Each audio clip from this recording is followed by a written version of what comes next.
এবং প্রত্যেকটা দলের দলীয় অধিনায়কের মধ্যে দিয়ে কিন্তু খেলা শুরু হয়ে গেছে। ময়মনসিংহ শুরুতে অ্যাটাকে যাবার চেষ্টা, লেফট ফ্ল্যাঙ্ক ধরে দারুণ কন্ট্রোল, তবে শেষ পর্যন্ত এবারে গোলের সম্ভাবনা ছিল, ভালো একটা কাটব্যাক, উদ্বোধনী ম্যাচ। এবং যেটা বলছিলাম, শুধুমাত্র এখন দরকার একটু সহযোগিতা। আগে ভারতের শিলংয়ে বাংলাদেশ এশিয়ান কাপের বাছাই পর্ব খেলতে গিয়েছিল, সেই ম্যাচ, সে কথা পরে আসছি।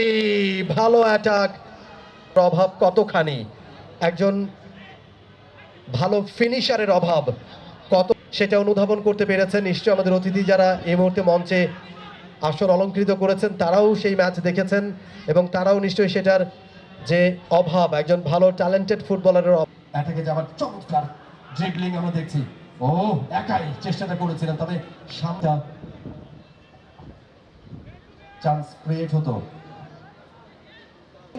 যুব ক্রীড়া মন্ত্রণালয়, ক্রীড়া পরিদপ্তর ঠান্ডা মাথায় বলটাকে শুধু প্লেস করলেন তিনি পোস্টে, এবং তারা নিশ্চয়ই মনে মনে আরো পরিকল্পনা সাজাচ্ছেন যে এই ধরনের আয়োজন করছি আমরা সরকারি শারীরিক শিক্ষা কলেজ মাঠে।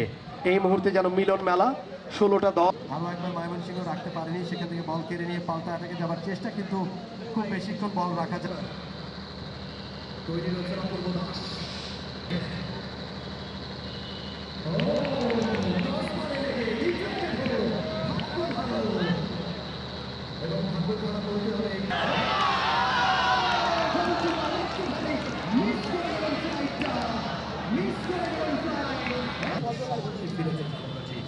যেটা বলছিলাম, দুটা দলই যোগ্যতা করে দিয়েছেন এবং এখন ফুটবলারদেরকে ভালো পারফর্ম করতে হবে, নিজেদেরকে